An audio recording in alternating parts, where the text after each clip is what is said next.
पाप किसको लगा।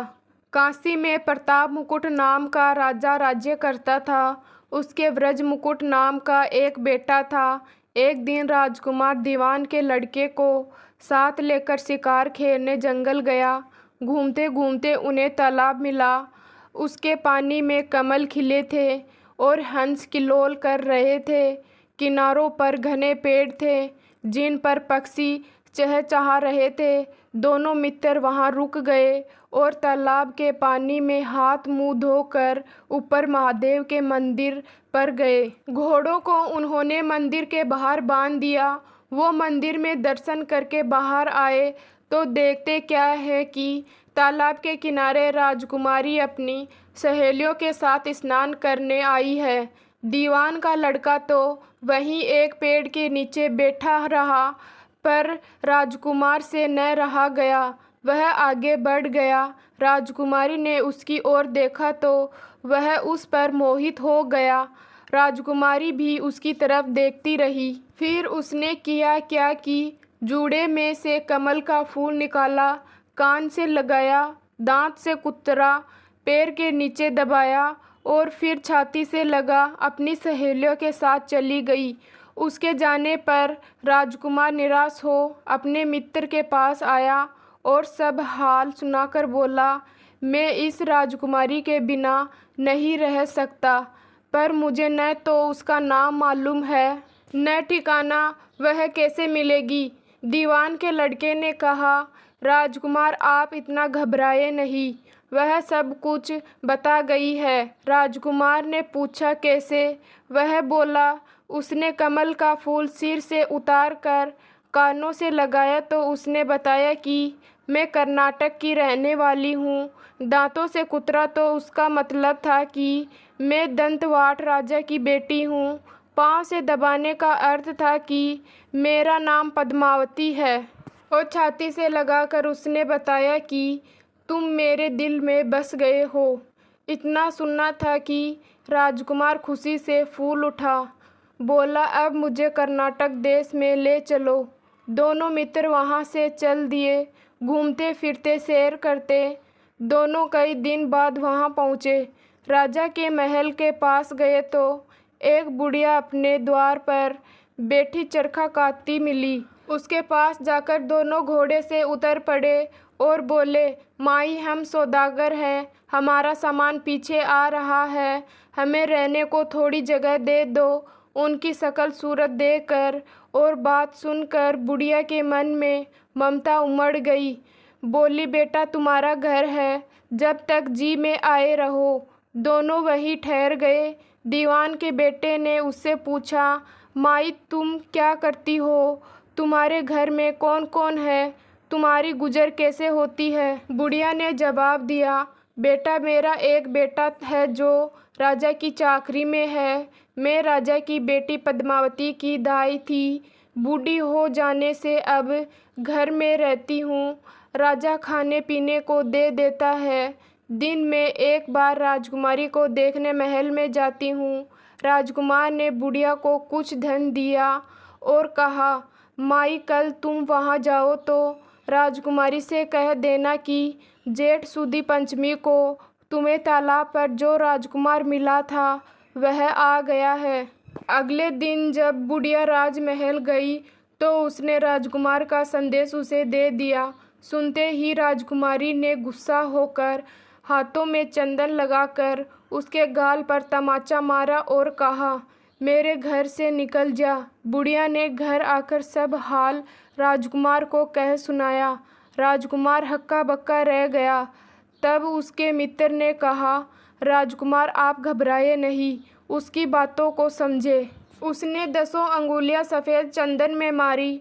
इससे उसका मतलब यह है कि अभी 10 रोज चांदनी के हैं। उनके बीतने पर मैं अंधेरी रात में मिलूंगी। 10 दिन के बाद बुढ़िया ने फिर राजकुमारी को खबर दी तो इस बार उसने केसर के रंग में 3 अंगुलियां डुबोकर उसके मुंह पर मारी और कहा, भाग यहाँ से। बुढ़िया ने आकर सारी बात सुना दी। राजकुमार शोक से व्याकुल हो गया। दीवान के लड़के ने समझाया, इसमें हैरान होने की क्या बात है। उसने कहा है कि मुझे मासिक धर्म हो रहा है, 3 दिन और ठहरो। 3 दिन बीतने पर बुढ़िया फिर वहाँ पहुँची। इस बार राजकुमारी ने उसे फटकार कर पश्चिम की खिड़की से बाहर निकाल दिया। उसने आकर राजकुमार को बता दिया। सुनकर दीवान का लड़का बोला, मित्र, उसने आज रात को तुम्हें उस खिड़की की राह बुलाया है। मारे खुशी के राजकुमार उछल पड़ा। समय आने पर उसने बुढ़िया की पोशाक पहनी, इत्र लगाया, हथियार बांधे। दोपहर रात बीतने पर वह महल में जा पहुंचा और खिड़की में से होकर अंदर पहुंच गया। राजकुमारी वहां तैयार खड़ी थी। वह उसे भीतर ले गई। अंदर के हाल देखकर राजकुमार की आंखें खुल गई। एक से एक बढ़कर चीज़ें थी। रात भर राजकुमार राजकुमारी के साथ रहा। जैसे ही दिन निकलने को आया कि राजकुमारी ने राजकुमार को छिपा दिया और रात होने पर फिर बाहर निकाल लिया। इस तरह कई दिन बीत गए। अचानक एक दिन राजकुमार को अपने मित्र की याद आई। उसे चिंता हुई कि पता नहीं उसका क्या हुआ होगा। उदास देखकर राजकुमारी ने कारण पूछा तो उसने बता दिया।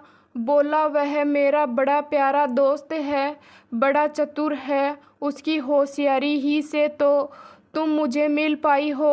राजकुमारी ने कहा, मैं उसके लिए बढ़िया बढ़िया भोजन बनवाती हूँ, तुम उसे खिलाकर तसल्ली देकर लौट आना।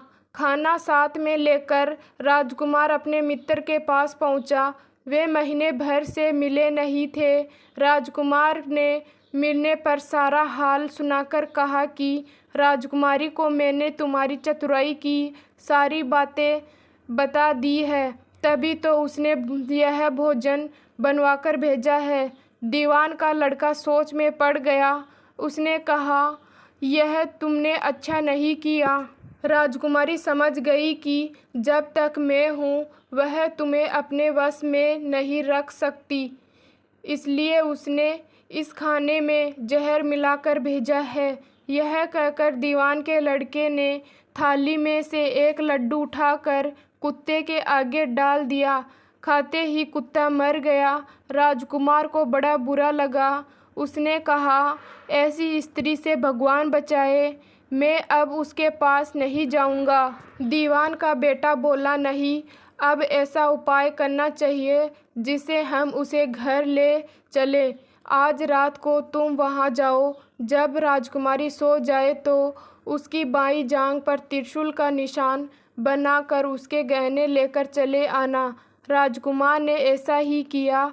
उसके आने पर दीवान का बेटा उसे साथ ले योगी का भेष बना मरघट में जा बैठा और राजकुमार से कहा कि तुम ये गहने लेकर बाजार में बेच आओ। कोई पकड़े तो कह देना कि मेरे गुरु के पास चलो और उसे यहाँ ले आना। राजकुमार गहने लेकर शहर गया और महल के पास एक सुनार को उन्हें दिखाया। देखते ही सुनार ने उन्हें पहचान लिया और कोतवाल के पास ले गया। कोतवाल ने पूछा तो उसने कहा दिया कि ये मेरे गुरु ने मुझे दिए हैं। गुरु को भी पकड़वा लिया गया। सब राजा के सामने पहुँचे। राजा ने पूछा, योगी महाराज, ये गहने आपको कहाँ से मिले? योगी बने दीवान के बेटे ने कहा, महाराज, मैं मसान में काली चौदस को डाकिनी मंत्र सिद्ध कर रहा था कि डाकिन आई। मैंने उसके गहने उतार लिए और उसकी बाईं जांघ में त्रिशूल का निशान बना दिया। इतना सुनकर राजा महल में गया और उसने रानी से कहा कि पद्मावती की जांघ पर देखो कि त्रिशूल का निशान तो नहीं है। रानी ने देखा तो था। राजा को बड़ा दुख हुआ। बाहर आकर वह योगी को एक ओर ले जाकर बोला, महाराज, धर्मशास्त्र में खोटी स्त्रियों के लिए क्या दंड है? योगी ने जवाब दिया, राजन, ब्राह्मण, गऊ, स्त्री, लड़का और अपने आश्रय में रहने वाले से कोई खोटा काम हो जाए तो उसे देश निकाला दे देना चाहिए। यह सुनकर राजा ने पद्मावती को डोली में बिठवाकर जंगल में छुड़वा दिया। राजकुमार और दीवान का बेटा तो ताक में बैठे ही थे।